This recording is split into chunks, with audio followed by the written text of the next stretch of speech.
You're about to hear from Kyle McLaughlin. At the time of this interview, Kyle McLaughlin was the CEO of Tough Mudder. This is one of the last, if not the last, interviews Kyle McLaughlin did as CEO of Tough Mudder prior to departing. I don't know why Kyle McLaughlin is no longer with Tough Mudder, but behind the scenes, Kyle was always really cool and super approachable. Kyle sincerely wanted to build out communities within Tough Mudder, and this included the Parasite. Kyle and I plan to meet together early this year and discuss building out the Parasite of the Tough Mudder world. A lot may change from what Kyle says in this interview, but you will hear Kyle McLaughlin's vision for Tough Mudder. You may also notice that Kyle gives credit to Spartan Race.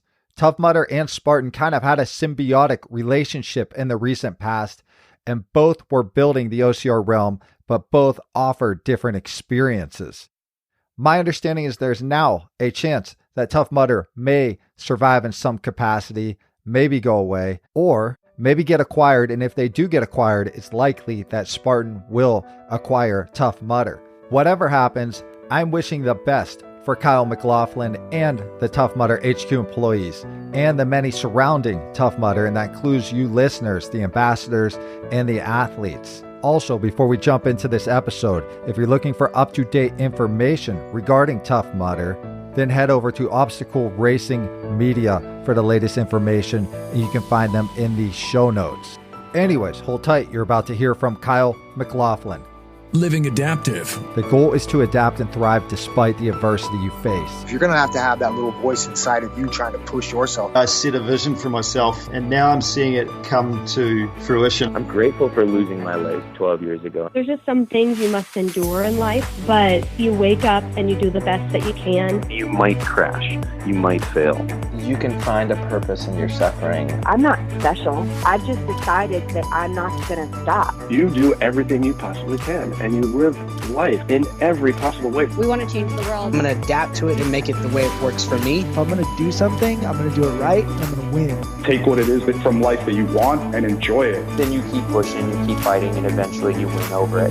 Yo, what's up, everyone? This is Scott Davidson, and just so you know, you can find out more about Living Adaptive and previous shows, context for guests, and a bunch of other good stuff at livingadaptive.com. Go there. All right, let's jump into this. Kyle McLaughlin, what kind of OCR athlete catches the attention of Tough Mudder and might even influence Tough Mudder to reach out and build some sort of partnership with that athlete? Well, Scott, I have to tell you, one of the great things about Tough Mudder is that we welcome athletes from all different backgrounds, abilities, ages, and being an event and an experience that is not about competition and is about teamwork and kind of getting through a shared experience together means that we can welcome people who are brand new to doing anything athletic, or people who are at the peak of their physical ability and top of their sport. And so many incredible stories of people from the para-athletic and adaptive community who've embarked upon a fitness journey, starting with Tough Mudder. What are the core values of Tough Mudder for people maybe just getting introduced to Tough Mudder listening right now? Yeah, so teamwork, camaraderie, personal achievement, and fun are the things that that we look after. So Tough Mudder was founded 10 years ago under the premise that a lot of the other kind of mass participation sporting events that were available at the time, triathlons, marathons, even your community 5Ks, were all about kind of individual achievement and about doing something where you were being ranked against everybody else. And, even if you weren't competitive, to reach a podium for second or third place, you were still being assigned a place and a number and a ranking and a way of trying to judge yourself about who's the first person or the fastest person or the fittest person. And Tough Mudder was founded under the premise that, you can be able to participate in a social fitness event where helping each other and getting through an experience that's going to push you to your physical and push you to kind of conquer your fears is going to be more constructive and valuable to you in the long run, pushing yourself to just be faster than the guy behind you. I've listened to quite a few interviews that you've conducted, and I see a theme. And I kind of have an idea what you might say for this question, but what's your overall goals for your tenure at Tough Mudder as a CEO that just, you took over as CEO this past year? What's the goals for you? Well, so Tough Mudder is hitting our 10th anniversary this year. We've got a lot of big celebrations planned, but when when it comes to being 10 years old, we were disruptive and a brand new concept when we hit the marketplace back in 2010. And as we sort of hit our adolescence and are coming into our maturity here, it's important that we stay true to who we are and continue to create incredible experiences for people all over the world, to allow them to kind of escape the ordinary and escape the everyday stresses of their lives, put their phones down and go out and actually engage with other people. And we've done a lot of work this year on kind of reinventing and invigorating our actual on-site customer experience, and we're continuing to explore new ways to impact new audiences and to kind of expand the Tough Mudder universe around the world. We're operating 120 events in over 20 countries right now, with many more on the horizon. Tough Mudder offers a realm where a person can experience physical and even mental adversity in a stretch of a distance, a 5K, a 10-mile event, all the way to world's toughest. And I've listened to you attempt to convey the importance of individuals running a Tough Mudder because it provides a chance for one to experience this adversity and then achieve a feeling of accomplishment if one successfully completes the course, or at least gives a real go at it.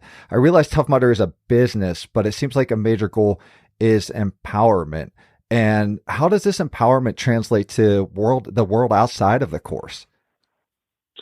Well, I think what you've seen over the years and some of the incredible stories that we've had the privilege of being able to tell is people use Tough Mudder as a means of proving to themselves that they're capable, that they're able to do things, that they're able to take on, whether it's physical challenges or mental challenges, to do things that they didn't think they were capable of doing.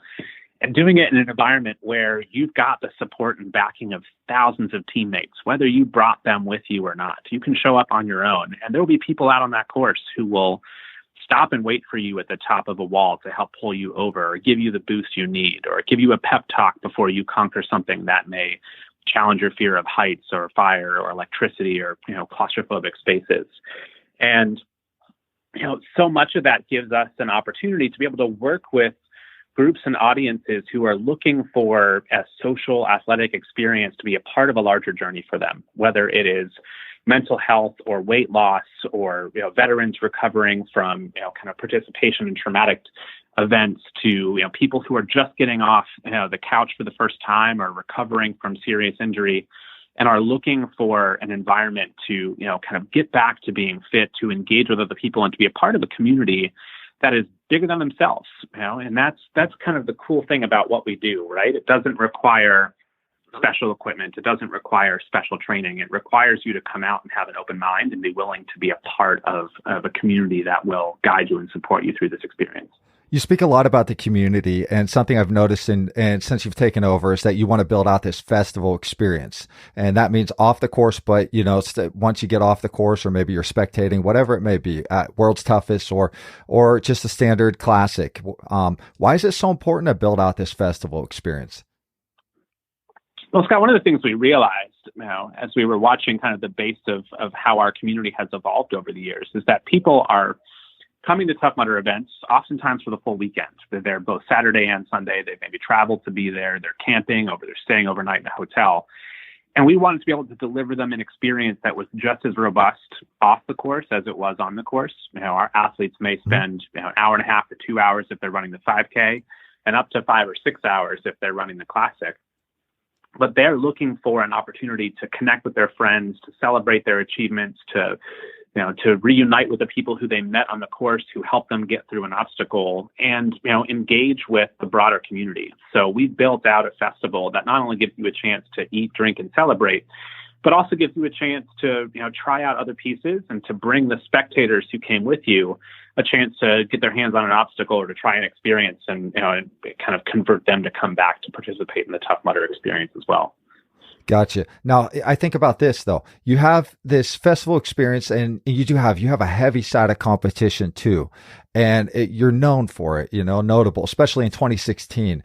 And we got to watch a lot of these crazy events, like World's Toughest is pretty nutty, man. It's a pretty insane spectacle, and it's really remarkable to see these athletes out there. Do you see Tough Mudder continuing to build out the competitive side? Well, one of the things that we've looked to do this year is to take a kind of stock of where we were at on the competitive side of events. Mm-hmm. for us, a way to be able to offer the next step in the journey of somebody who maybe started off running Tough Mudder 5K or Classic and is looking for something to push themselves even further. And in that sense, being able to maintain a sense of structure and timing and rules is really important. But most of the people who are coming out and participating in those events are not doing them competitively. They're doing them to push themselves to goals that they've identified, whether it's running 50 miles and getting the brown bib at World's Toughest Mudder, or just being able to stay out on course for 12 hours straight at one of our overnight toughest events. So we actually took prize money away from those events this year because we never wanted to encourage the behavior where somebody would be standing at an obstacle and saying, well, if I help this person behind me, maybe it will cost me the prize money. And we wanted to be able to encourage the right aspect and the right behavior. Competitive events are not necessarily, who we are at Tough Mudder, but we like to still be able to offer opportunities for people who like that type of participation to be able to engage in the Tough Mudder experience without, losing the sense of community that we have. Now I'll jump over to the para side. We have mutual people we know.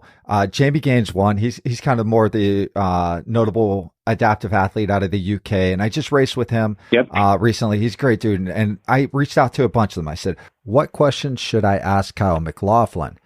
And there was a common theme. First, there's a common theme in the questions, and second, they all had some pretty nice things to say about you, and it kind of spoke to me about how you're very approachable and also that you have really decent relationships with the athletes. But let's jump into those questions. The first question is, the individual para heat has not been done in OCR ever at like a notable level. We've seen team events and so forth. Could you see Tough Mudder eventually adding something like that? It's certainly something that we've talked about, and it sits kind of in our long-term roadmap. And we've taken the advice of Jamie and others who have been, kind of part of our adaptive athletic community into thinking about how we create an event that is authentic. For us, and because, unlike Spartan or some of the other players in the OCR space, not most of what we do is not competitive. We actually think that, kind of integrating all athletes of all different types and abilities together makes for a more robust experience at the event. And we've seen some really incredible stories, from that. Even as recent as this year, there's a woman, I don't know if you know her, named Christy Eastman. I do. Who ran her first Tough Mudder earlier this year in Missouri. She's relatively new amputee after struggling with a tumor in her leg her entire life. And some incredible stories of her and helping the group from Hanger Clinic in Missouri kind of conquer that experience together. And so much of that was enriched for them and the community they ran with because they were not separated or segregated into a group, in and of themselves. So certainly something we're thinking about in the long term for some of our overnight events and potentially World's Toughest. But we're really focused right now on making our events more inclusive and being able to bring more members of the adaptive community out to Tough Mudders to try them for the first time. What makes Tough Mudder so unique is it is very team oriented, like the Everest Wall, I think it's called, whatever. And I think the adaptive athlete offers something unique for those sitting on a couch that may have all their limbs, or may have a reasonably healthy body. Looking at the adaptive athlete out there on a Tough Mudder course and seeing them approach an obstacle or especially the run and watching how they navigate offers a magnified version of human adversity and how one can also take a little bit of away from that and go attack it, get off that couch, get going, and Tough Mudder offers that in a team environment. And we do see a lot of teams like Jesse Strawham went out to the Tough Mudder in Vegas a few years ago, and there's a small little documentary on it. And it was interesting to see her interaction and seeing the team come together, and they all work to get her through that Tough Mudder course. It's really a really cool piece, and I'll post a link of that in the show notes. So I think Tough Mudder does have that really going for them, for you guys. So really interesting. Now, next question I got asked is, how does one become an ambassador? You talked about Christy Eastman. I believe she's an ambassador. How does one become an ambassador for Tough Mudder? Well, I happened to notice Christy's story after seeing her run the event and reached out to her with a personal invitation back earlier this summer. But anybody who's interested in being a Tough Mudder ambassador can apply on our website. So toughmudder.com, if you look under the ambassador section, we accept new ambassadors on kind of a rolling basis. And our ambassador program is a great way for people who are committed to the brand and the values that we hold to be able to have special ways to engage with us, to give us advice and input on the experiences that we create, and to help bring new people, kind of to the Tough Mudder community. And Christy's been an amazing ambassador since she joined on with us just about 6 months ago. And what do you do as an ambassador? Like, how would you describe that in more detail? So our ambassadors engage with us in a number of ways. They may write blog content for toughmudder.com or help us with different video submissions that we do. They can help to recruit new customers and new participants to kind of join the Tough Mudder community. And all of our ambassadors receive discount codes that they can use for anybody in their network who's a new customer. Oftentimes we'll ask them to help us out at local events where we're talking about Tough Mudder. They can earn points that they can redeem for certain rewards throughout the year by doing things like volunteering or writing reviews of their Tough Mudder experience.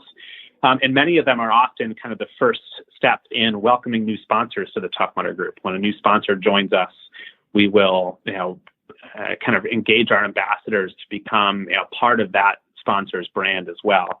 And many of our sponsors then look to our ambassadors to help kind of support their engagement with the community. I think it's a really cool opportunity to set goals for people that want to be part of the OCR scene. You offer a place to do that, and then also provide some sort of content. It's fun to produce content, and do something like that. Now, I reached out to some of our most notable adaptive athletes in the OCR scene, of which one includes Jeremy Ogle, who had a chance to do the classic yesterday, run a classic yesterday, and he loved it. We're now starting to see adaptive athletes straddling multiple organizations, which is really cool. And I think Tough Mudder offers an enhanced experience if you're going to go after the team aspect of running a race. So I love that part of it. Now, OCRs seem closer to incorporation in the Olympics, and this kind of hits back on the competition side. Do you see yourself, like your organization, kind of taking part and pushing towards the Olympics for the OCR scene, not just the para scene? Well, I'll tell you, Spartan has been leading the charge on that, and we're certainly supportive of the work that they've been doing on that front. And I think a lot of it speaks to the big difference between what the Spartan experience and the Tough Mudder experience are. Spartan has moved very, definitively to make sure that they have a standardized experience and can keep it consistent around the world to be able to create a hierarchy for athletes who want that type of experience to be able to compete and engage and participate with each other. And we see ourselves as serving, some sort of an overlap audience, but really a different, group. People who are either new to OCR or are not looking for the competitive experience, able to come and have it in an environment where it's supportive. It's about teamwork and not necessarily about rank and competition. But I think in any space where OCR continues to mature and professionalize from a sport that's really only about 10 years old in totality, is great for the sport as a whole, and certainly great for the community. Kyle McLaughlin, the CEO of Tough Mudder. I think you've had more experience around Tough Mudder than, so many others when it comes to the leadership role, because people say you're kind of on the ground, you're talking to athletes, you really interact, you're on the boards, the message boards, the Facebook groups, and so forth. So that means you've had a lot of experiences. And I'm sure at some point something sticks out that really touched you, that really changed your perspective. Can you share a little snippet of some sort of story that really stuck out to you? It doesn't have to be your favorite, just something that comes to your mind right now. God, there are so many incredible stories. It's hard to even think of which one to start, but I'll tell you a story from our Michigan event this year. I was out, and it's held in a gravel pit north of Detroit, kind of a rural area. Really, really fascinating venue. And Saturday afternoon, we were waiting for the last participants to come across the finish line. It was close to 6 o'clock. And a couple of our longtime Legionnaires, people who, several of them who've done over 100 events, had told me about a woman who they'd met on the course who was not only doing her first Tough Mudder, but was doing her first run or athletic event of any kind. Her whole company had registered as a team. She worked in a small shipping office with 10 other people, and she didn't want to be the only person left out. So she signed up to do it with him. And she came up to the final obstacle. She'd been on course doing the 5K for several hours, and a number of people had stopped to kind of help her through and talk her through it. And this woman struggled with obesity and certainly had never participated in a running event before. So By the time that she made it to the finish line of the 5K, she had one last obstacle to do and came up to our Mutterhorn obstacle, which is a 30-foot rope net climb. Her legs were shaking. She was exhausted from the course. She didn't think she had any leg or arm strength left to be able to participate, in that obstacle. And she sat down right in front of it and began to cry. And from the festival area surrounding this obstacle, about a dozen customers put down what they were doing, stopped eating, immediately came to her. And one by one, they climbed the net with her, moving each hand and leg up each rung of that net to help her get up and over and down the top. It took her 30 minutes to get over that obstacle. And she was terrified, so afraid that she was going to misplace a foot and fall. But they got her up and over that. She completed every obstacle on that course, and she signed up for 3 more events. So that to me is the power of our community and the power of helping people through the teamwork and camaraderie experience that Tough Mudder can deliver. And certainly one of those tear-jerking moments where you realize that what you do is a business, but it's also changing and impacting people's lives of every walk of life for the better. Kyle McLaughlin, I've talked to individuals that didn't want to exist anymore. They were that down. I've talked to them and they've said that, somebody convinced them to run an OCR. Somebody convinced them to do something, in the OCR community, and getting out there and just knowing there was still work that they can do, whether they were paralyzed, whether they're missing a leg. They figured out a way to be part of it, and that community offers it. And then getting and navigating with the help of others, usually in these cases, getting through that course has meant the world to them. Do you find it hard to convey these experiences to maybe outsiders that don't understand the importance of what's going on these courses? It's you almost have to see it, right? We oftentimes talk here at Tough Mudder that a video is worth 1,000 pictures, and a picture is worth 1,000 words. And so much of that is great and being able to help demonstrate to people the experience. But you have that aha moment for the first time when you run a Tough Mudder event. And I oftentimes love to sit at Everest and watch people on top of the wall, make that decision about, somebody just helped me up here, so I'm going to turn around and I'm going to help people. And they help 1 or 2 people, and then they're up there for 5 minutes, and before they know it, they've been up there for 20 minutes, because helping people is addictive. It's something that we don't necessarily get to do in our everyday lives very much. That notion of, it's a busy, wet, rainy day today in New York, and commuters were shuffling around, and nobody held a door open. Nobody, stopped to, see if I needed assistance. But on a Tough Mudder course, that's common, right? You're almost, forced and encouraged to have those kind of human interactions in a space where it's safe, and it's okay to play like you're a kid, and it's okay to escape the stress of your everyday life and put your phone down. And that means different things to different people. Certainly, for people who are struggling with mental health challenges or, post-traumatic stress disorder, many of them have found a community in Tough Mudder where, they can almost use it as part of their therapy. And thousands of people do that, at our events around the world. But to really understand it and experience it, you have to come out and try it. Yeah, I agree with you, Kyle. You need to come out and try it on the course to really get an understanding of what you're talking about. Also, it made me think, when you're out on the course, you get a chance to help in a realm or a way you don't usually get to do, which is very physical. And it reminded me of the philosophies of Joseph Campbell, where you get to be the hero of your own story. You kind of get a snippet of that on the course when you get to help somebody up that Everest wall, or you get that chance to beat the obstacle yourself.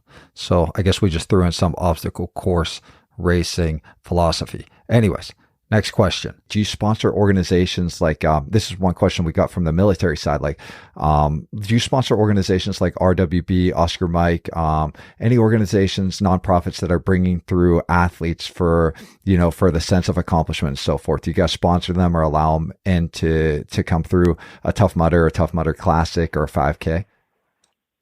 Yeah, so historically, since its early days, Tough Mudder had official charity partners. In the early years, we worked with Wounded Warrior Project, and recently with Team Rubicon in the U.S. and Help for Heroes in the U.K. And we've recently moved in the U.S. and Canada to a program where any charitable organization from any cause can actually become an official charity partner of Tough Mudders, either on a local basis, a regional basis, or even a national or global basis.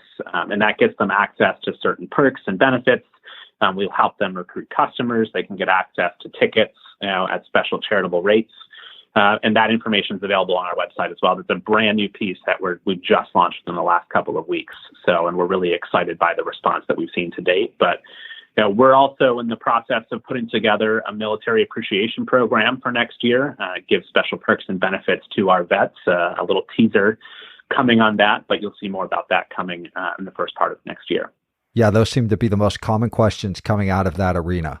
Definitely. I'd encourage people both on the ambassador side and on the charity partnership side, check out toughmudder.com. We're in the process of launching a new website in the next couple of weeks that will have all that information very easy to find. Kyle, before we wrap up, anything else you want to add for the listeners? Well, I just encourage people to reach out to me as well, Scott. As most of our loyal customers know, I am accessible and reachable. I respond to Facebook posts and comments, and you'll see me out at a lot of the events. So we're always looking for ideas and ways that we can make the Tough Mudder experience better and the Tough Mudder community more inclusive. So any of your listeners, I encourage you to reach out, come up and introduce yourself to me at an event. And, we are really excited about where Tough Mudder is going and our ability to be able to bring this experience to more people around the world. Yeah, we have a lot of hope that Tough Mudder continues to be very successful because it offers a lot of opportunities for all athletes. So it's a really great experience. I ran the Tough Mudder in Vegas like a month ago, something like that, or 2 months ago. I can't even remember, but I ran it there. It was really fun. There was a lot of people out there. It was definitely teamwork, and the festival experience was great, man. It was everything you said. It's starting to build up really nicely. So for me, as somebody that didn't do as many Tough Mudders before, I had a great time. So I encourage our listeners to get out there. Be part of Tough Mudder, man. Start posting those social media posts. Show Tough Mudder that you can do amazing shit with what you got, And Kyle, thank you for being here.